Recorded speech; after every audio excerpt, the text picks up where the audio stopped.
Like, subscribe and touch my bell. Right, morning guys. I'm going to talk you through the sun salutation routine for the morning. And what's good about this is it sets you up for your day. Don't know about you, but I carry stress, a lot of stress in my shoulders, in my hips, all those places we just take for granted, the areas we just take for granted. But if you look at your body posture during the day and the way you carry yourself, maybe you sat down all day at work, it really tightens up the hip flexors when you sat down a lot, doing a lot of driving, or you might be slouching your shoulders a little bit because you're carrying stress in the shoulders. So this morning routine, it's a full routine, and it's just really good. It gets you into breathing, and it just stretches your body out for a good start to the day. So I'm going to try. I've got a little list that I'm going to read on my way, and I'm just going to try explaining the poses as we go. So get back.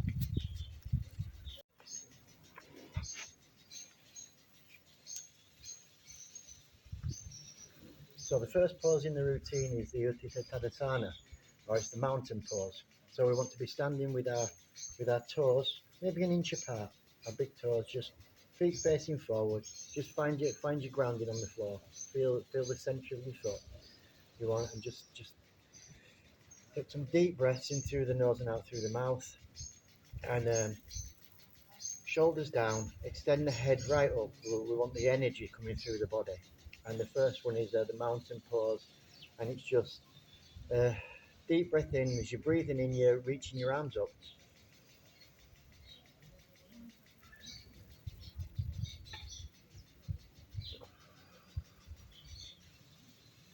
So a deep breath in with your arms going up. Nice stretch. So from the side, you want to keep yourself nice and straight with the arms going up at the side of your ears. Nice stretch up, breathe in, and then breathe out as you bring your arms back down again. So it's literally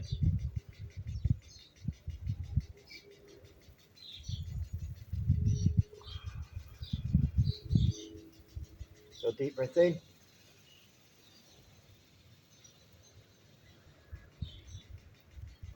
And out. Deep breath in.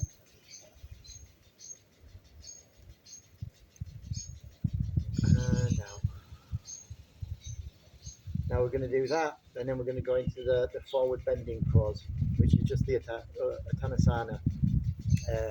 So you're literally going to do that pose, hands up to the top, then you're going to bring yourself forward with a straight back.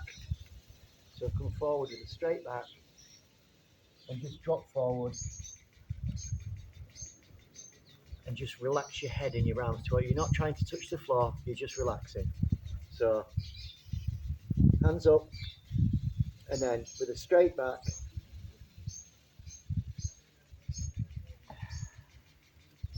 just drop yourself forward into a nice relaxed pose. And each time you do it, you might find that your hands go further towards the floor. It's about stretching the muscles in the back of your legs, your tendons, the bottom of your spine, your shoulders. It's just, don't force anything. Just relax into it. If you can only get this far, you can only get this far. That's okay. So 3 times that.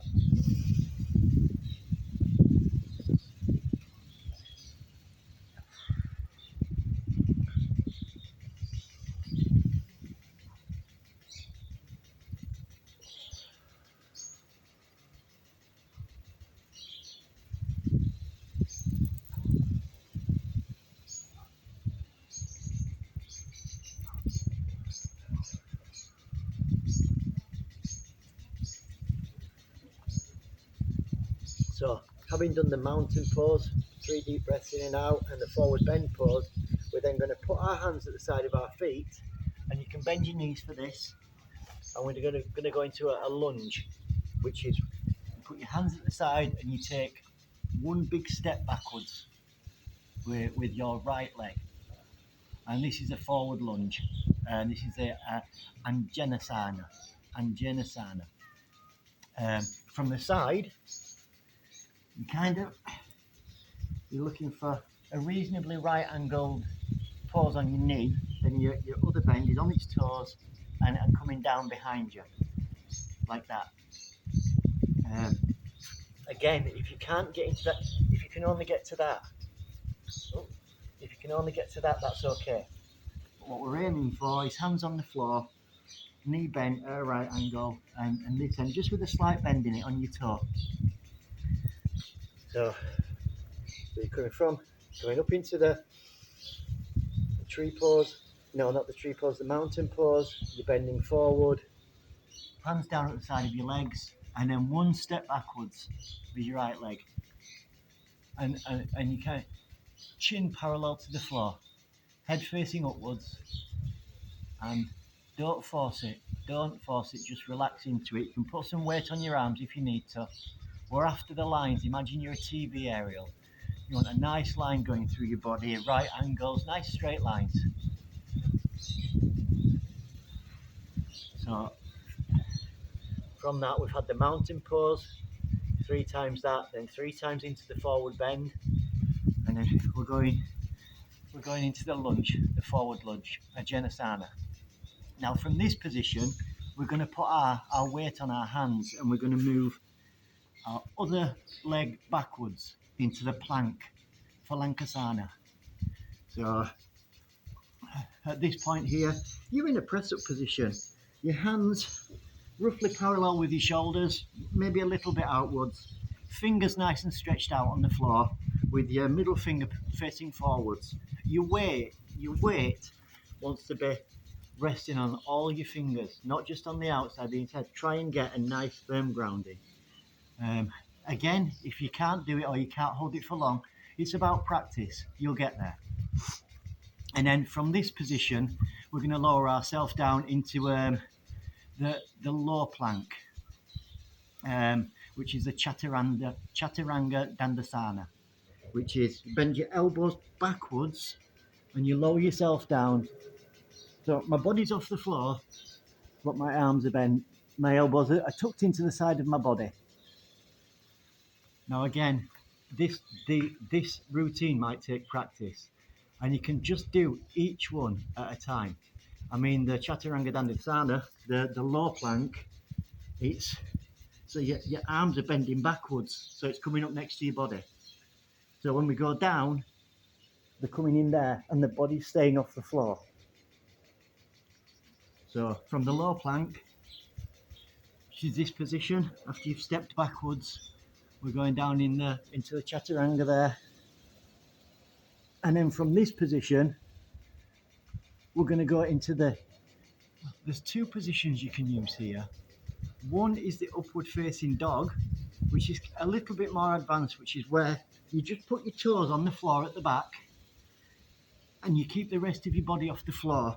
Straight arms, shoulders away from your ears, and you push yourself backwards. That's the upward facing dog. Alternatively, an easier pose is the Cobra Pose, which is Bhujangasana. And that's where your body to your groin rests on the floor. So your legs your toes are curled outwards, so they're pointing behind you. And then you don't have to straighten your arms, just get up as far as you can. And that's the Cobra Pose, Bhujangasana. So again, these are poses that you might have to practice, each one separately before you put them together. So we've come down from the mountain pose, the forward bend, into the lunge with the right leg going backwards, then into the plank, the up plank, and then the low plank, and then into either the Cobra Pose or the upward facing dog, which is this one. And then we're going to go into the downward facing dog. So from the Cobra position, we're going to turn our toes underneath, and we're going to push our bottoms up in the air. Now I'm not a position, you're meant to put your heels on the floor.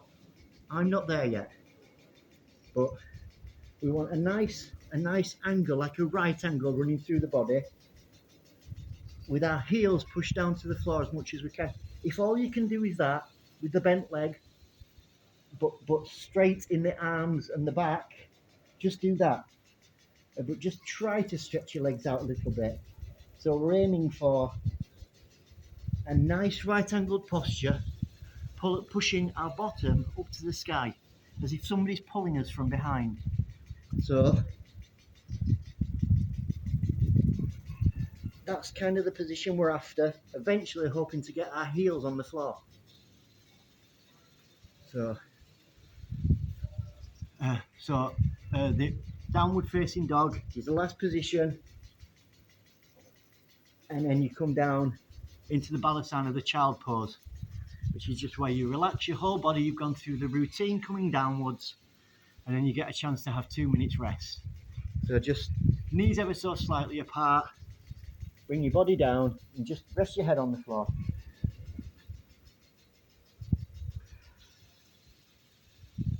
And then just take a few deep breaths. And then we're after doing the poses in a reverse order, going back up again.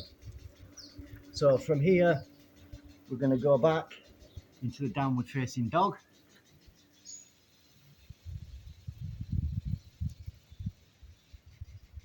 And then we're going to tuck our toes under and go into either the Cobra Pose. I'll use the Cobra Pose because it's a little bit easier, but it's just nicely stretching the muscles at the bottom of my spine, opening my chakras at the front, nice level head, just bringing my shoulders down from my ears, trying to rectify the posture, any stress I'm carrying. And then from that, we're going to the Chaturanga Dandasana, which is the downward plank, and then pushing up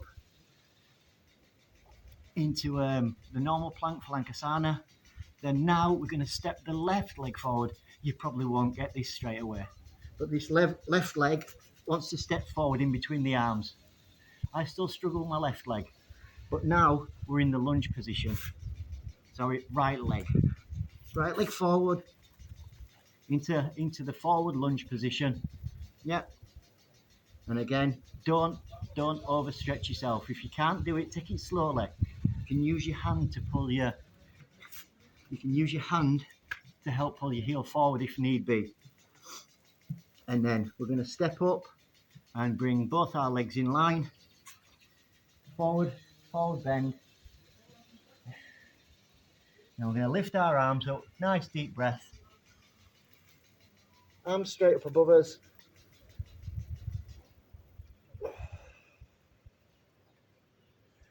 And that's one round of the sun salutation. Now you do that 4 times. You do 4 rounds, and if you've got to practice differently, you can do it one at a time. So I'm just going to go through it all without speaking, so you can see how it flows from one position into the other. And what you're trying to do is, as you move into each pose, you are also trying to regulate your breath. So, like with the mountain pose, you breathe in as you go up.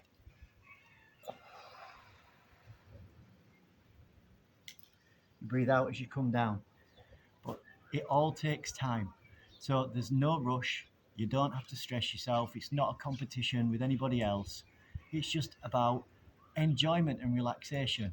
You know, yoga, it's about a flow of energy through your body that changes you. It's a very positive energy that's there to help change the way you view yourself and yourself in the world and your life in the world. And it's been used for thousands of years as a meditative tool. And if you can get the balance between breath and motion and the asana, the pose itself, once you find yourself in a sweet spot, there isn't a feeling like it. So I'm going to start from the beginning, and I'm just going to run through, no talking, go down through all the different poses, and then back up again, and then we'll finish. So mountain pose first.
There you go. Some salutations.